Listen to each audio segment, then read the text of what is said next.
അങ്ങനെയുള്ള ഒരു ഹിസാബ് നാളെ ആഖിറത്തിൽ നേരിടേണ്ടി വരില്ല എന്നാണ് ഞാൻ വിശ്വസിക്കുന്നത്. അങ്ങനെ സംഭവം ഉണ്ടായിട്ടില്ല.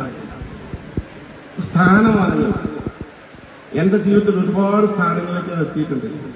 അള്ളാഹു സാക്ഷി, ഒരു സ്ഥാനം ഞാൻ ജീവിതത്തിൽ ചോദിച്ചു വാങ്ങിയിട്ടില്ല. സ്ഥാനത്തിനൊരു സൂചന ആരുടെ നൽകിയിട്ടില്ല. അതൊക്കെ യാന്ത്രികമായി അള്ളാഹുവിന്റെ നിശ്ചയം കൊണ്ട് വന്നു ചേർന്നതാണ്.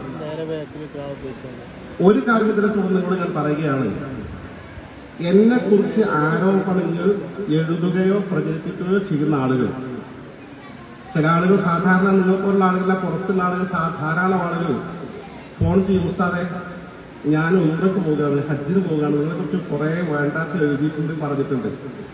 അങ്ങനെ ആരും പറയാൻ നിൽക്കണ്ട. എന്നെ കുറിച്ചുള്ള ആരോപണങ്ങളിൽ ഇവിടുത്തെ പൂർവ്വ വിദ്യാർത്ഥികൾ ആർക്കെങ്കിലും എന്തെങ്കിലും സംശയം ഉണ്ടെങ്കിൽ എന്നെ ടെലിഫോൺ ചെയ്താൽ, ചിലപ്പോൾ ഒരു വട്ടം വിളിച്ചാൽ എടുത്തില്ലെന്ന് പറഞ്ഞേക്കാൻ, ചിലപ്പോൾ എന്തെങ്കിലും എൻഗേജ്മെന്റ് ആണെങ്കിൽ 2-3 വട്ടമൊക്കെ ആവർത്തിച്ച് വിളിച്ചാൽ എന്താ കൂടുതൽ വിളിച്ചാൽ തിരിച്ച് ചിലപ്പോൾ വിളിച്ചേക്കും, എന്തായാലും ഫോണിൽ കിട്ടും.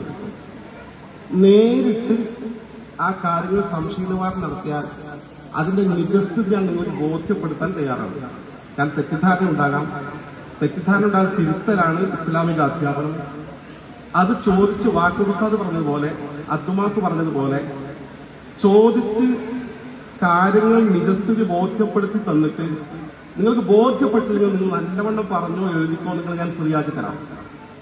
അല്ല, ബോധ്യപ്പെടാൻ തയ്യാറാകാതെ വിട്ടുനിന്ന് ആരെങ്കിലും ദുഷ്പ്രചരണം നടത്തുന്ന ഏറ്റെടുത്തുകൊണ്ട് നടത്തുകയാണെങ്കിൽ എന്നത് ബാധിക്കൂല. കാരണം ഞാൻ ഇങ്ങനത്തെ കുറെ ആരോപണ സംഘടനയിൽ നിന്ന് കേട്ടവനാണ്. പക്ഷെ നാളെ ആഖിറത്തിൽ നിങ്ങളുടെ അമലുകൾ ചുരുങ്ങി പോകുമെന്ന് മാത്രം ശ്രദ്ധയിൽപ്പെടുത്തിക്കൊണ്ട് നല്ല ജീവിതം ഉസ്താദ് ഇഷ്ടപ്പെടുന്ന വിധത്തിൽ, ഉസ്താദിന്റെ പൊരുത്തത്തിൽ, ഉസ്താദിന്റെ ഏറ്റവും വലിയ പൊരുത്തം നജാത്തിന്റെ വളർച്ചയ്ക്ക് വേണ്ടി പ്രവർത്തിക്കുക എന്നുള്ളതാണ്. ഞാൻ അനുഭവത്തിൽ പറയുകയാണ്, ഏറ്റവും കൂടുതൽ